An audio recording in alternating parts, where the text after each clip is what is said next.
Gentle is the new rough. I'm Dr. Trish Leigh.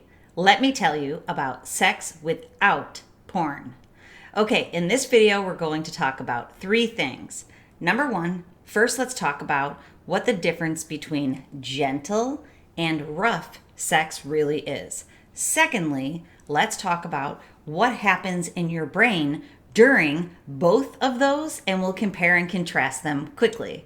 Then third, let's talk about what you can do to make this show up in your life so that you can regain healthy sexuality and move your brain out of this hypersexual or addictive sexual pattern. And at the end, stay tuned because I always give a brain tip, but today's I'm going to weave in the idea of tantric sex because many people have asked me about tantric and kind of comparing it to the experience that they have with edging in porn. And they are not the same. So stay tuned so that we can break that down a little bit at the end. Okay, number one, let's dig in. So what do I mean by gentle versus rough? Now I have to tell you, this saying came from a client last week. The moment it came out of his mouth, I laughed and I said, you know I'm going to have to make a video about this, right? And because it's such a beautiful concept and the phrase, gentle's the new rough, is, so apropos for it. So what he meant by this, and this is a first person experience in a journey of recovery from this massive hyper arousal sexual pattern of just needing massive stimulation to be able to get that dopamine flood in the brain, and the journey from needing that to having a more even keeled neurochemical cocktail flowing in the brain for pleasure, for intimacy, for happiness, for connection, instead of just for intensity. So this came out of someone's mouth. So listen up. Okay, so gentle meaning that when the sexual experience with his partner was gentle, he kept using the word tantalizing in a new way, that it was a multi-sensory, multi-modality experience that had layers to it instead of just this massive intensity of dopamine into the system. That is what healthy sex is supposed to be about. It's not supposed to be about trying to pull out all the stops like a 3-ring circus so that your brain is getting this massive dose of stimulation at one time. And what happens then is the A-B effect. You get this massive stimulation, but the B effect is your dopamine levels lower and your cortisol lowers raise, which means after the fact you feel more stressed out, less relaxed in the actual world, and it's difficult for you to enjoy your actual true in the real world life. So when you're in a gentle sexual experience, you're sharing and connecting, you're in the experience. So this is the way that I think about it, is that gentle is about the experience. Rough is about the performance. And unfortunately, if you've been watching performances, not experiences, for a very long time, your brain is conditioned to want to do a performance and to kind of emulate what you've been seeing, which we know is fake and is not healthy sexuality. So when you back that performance pattern out and you become present in the experience, it doesn't have to have this high level of intensity. It has intensity, intimacy, connection. It should have some eroticism, still be fun, tap into your animal nature a little bit, but in a way that it connects you to your partner.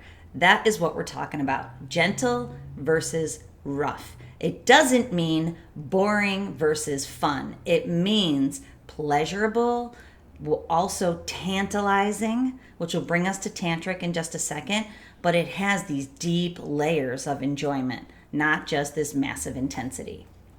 Okay, number two is, what does that do in your brain? So we know that when you watch pornography, or if you try to get that going in your own sex life with your partner, who likely isn't enjoying it, because anybody who has a healthy sexual pattern or has a brain that wants healthy sexuality doesn't want a performance. They want an experience with their partner. And another person told me a few weeks ago, actually, a lot of people tell me this, is that in this recovery journey, he used to be able to have sex for an hour and a half. Now he can only have sex for 45 minutes as his brain is coming online. Nobody should be having rough sex for an hour and a half. That's just not that pleasurable, plus happiness, plus connection, plus intimacy. Your brain doesn't need it for that long unless it's gentle and tantric. Even then, an hour and 45 minutes is pushing it.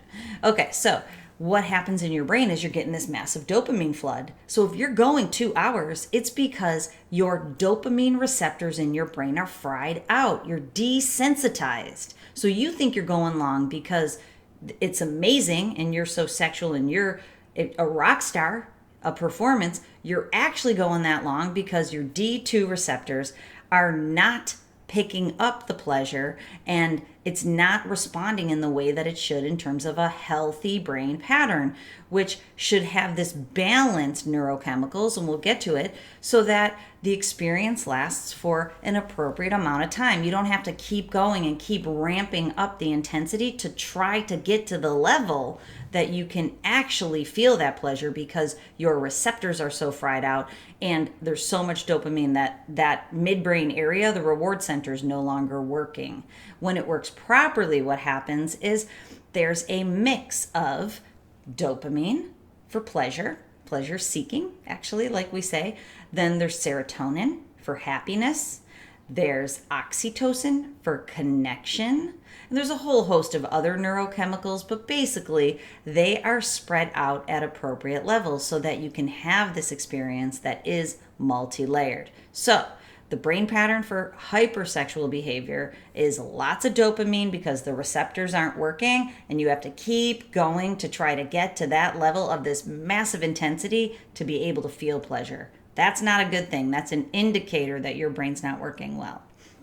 Now we go over to healthy sexuality. We have the perfect amount of chemicals flowing through your brain for the perfect amount of time, slowly being released and building over time to bring you to and through this experience, multi-layered. That's what we're going for in healthy sexuality without pornography. So your brain tip, how do you accomplish that? Well, if you've been in this performance pattern, you've been stuck in it for a long time, it can be difficult. So you have to train your brain to begin to have these experiences at lower levels so that your brain gets used to producing lower levels of dopamine, having more connection, eye contact, when you're having a sexual experience with your partner, and give and take. More giving, less taking. That's an easy one.